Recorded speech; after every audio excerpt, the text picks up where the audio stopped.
Hi there, welcome back. I'm David Lawson. And I'm Jennifer Morris. Welcome to the House Nerds, where we talk everything home. How are you, David? I'm doing well, thank you. How about you? I'm doing well. I'm excited to talk about purchasing land. Yeah, which funny enough is usually the part that comes before building a home or purchasing a home. But there's so many things to consider when buying land. A lot of pieces to that puzzle for sure. I know we're going to talk about a lot of them, but we're also going to post a link below Yeah, with other items that you want to consider as you look for land for your home build. yeah.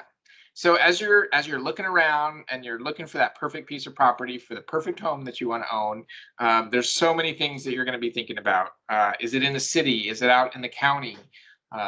Cities often have a permitting process, and some counties do too.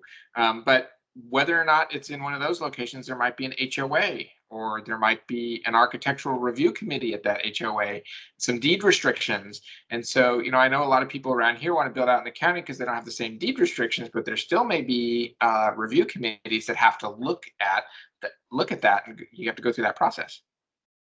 Yeah, there's a lot to consider. I mean, HOAs serve a purpose for sure. I know we chose to purchase within an HOA, and one of the things that we value is they're going to make sure that our asset is well protected.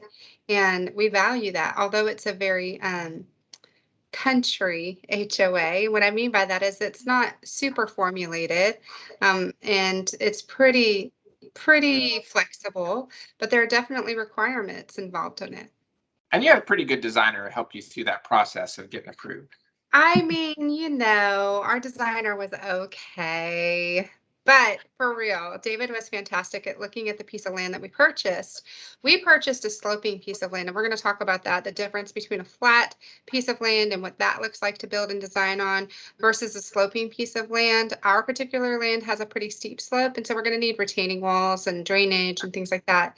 It was really nice that you were able to put that into the plan, the architectural plan, and be mindful of that. But in some cases, your land that you choose may need a civil engineer to Mhm. have engineered retaining walls to make the land safe and buildable. Um, and so there's lots of things to consider that way. And part of that is going to happen with the survey that's done at purchase time. If the land hasn't been surveyed, it's something you need to ask for. Yeah, if you're in the city, you don't need to worry about this as much, but whether or not the land is perked for septic is important if you're rural. I know here in Tennessee, I mean, even if you're in suburban areas, sometimes you'll be required to have a septic. So Yeah. definitely you want to know about that. And what are the different requirements involved with that? It can But affect where you place your home on the land. right, yeah. But speaking of utilities, septic's just one, and that's the easiest one to talk about oftentimes because it's very obvious, right? Other things that may not be quite as obvious would be water. Are you on city water or well water? Electric, is the electric already run to the property? You're going to have to develop that with the power company and have a transformer put on. And now these are the things that the realtors tell you, right? These are the obvious Yes. ones, and you might have to ask a few things, but some of them aren't so obvious. Like, Right. Our is favorite is there cell sufficient phone. internet and cell phone? Yes. And those are really important these days, especially from work from home like you and I do. Listen, sellers will not tell you what's going on. Oftentimes, you have to kind of trip over yourself and find it. We were sent on a wild goose chase. We were told that there was a perfect piece of land for our development project. And as we drove, we started hearing the beeping of our cell phones telling us it was out of range. So there was no cell phone service and there was no Wi Fi for miles. And so obviously that killed the deal, but you really want to know about that. That's really one of my first questions now when we're looking at land is their connectivity. Yeah, and you may choose a piece of land because you want to be off grid. That may be something that's in your requirements, but that may actually not be what you want or need, especially if there's no emergency services. So it's not just being off grid or being out of cell phone range. You got to consider things like, are there hospitals nearby? What are the other emergency services? Yeah, if I have a heart attack, how quickly can somebody get to me to help me? I mean, that's so important. We actually signed up for an air evac membership because we have a volunteer fire department. We anticipate that changing over the next several years. I would say 2 to 4, but But still, in the interim, it's important that we have access to emergency medical care. Yeah. Now, the fire department also is defined in some cases by taxes in your area, which That's can right. also be something that you need to ask about and look at. Yeah, here in Tennessee, we're finding that the taxes are starting to go up, especially with our more rural counties who have had lower taxes. And so you really want to know what's on the plate for the county as far as taxation. When was the last time they appraised the values in their county? When is that set to occur again? That's going to affect your taxation. So it's really important to get a heads up on that. It's really important to have somebody in your back pocket who can kind of walk you through that stuff. And those assessments are oftentimes tied to the appraisal values that are all going to go into purchasing that land, That's and going.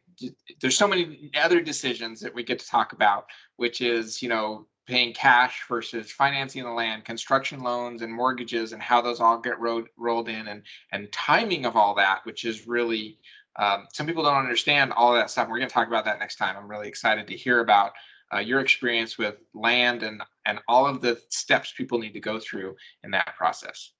Yeah, it's really important to pregame. That's what I like to call it. Pregame. Know exactly what you're walking into, how much you can afford. At the end of the day, what is your total allowance for your build, including your land, and being mindful of Right. that and really sifting through what land is going to be good for your home build and what really doesn't fit. And so with the build, just as we wrap up here, is the house that you want to build, can it be built on this land? We talked about ARCs and HOAs, but there's other things to consider. Like, I often tell people to visit the land at different times of the day, look at the views, look at the way the sun is going to hit where you think the house is going to be, because it's going to affect how we do windows. Lots of people can just go online or to a catalog and buy a house plan and attempt to kind of plop that on a piece of property, but Yeah. that's not necessarily an expression of you. It's not expression of what you want your house to be, but it also may not fit the area that you want to build to take advantage of some of those, of the views or the thermal properties, or can we do basements, can we do walls of windows, and how those things affect your ongoing costs. Yeah, there are certain things that you want to cost cut on. There are certain things you don't. And doing a custom design is important because your land is very unique. It will be unique to itself and have its own requirements.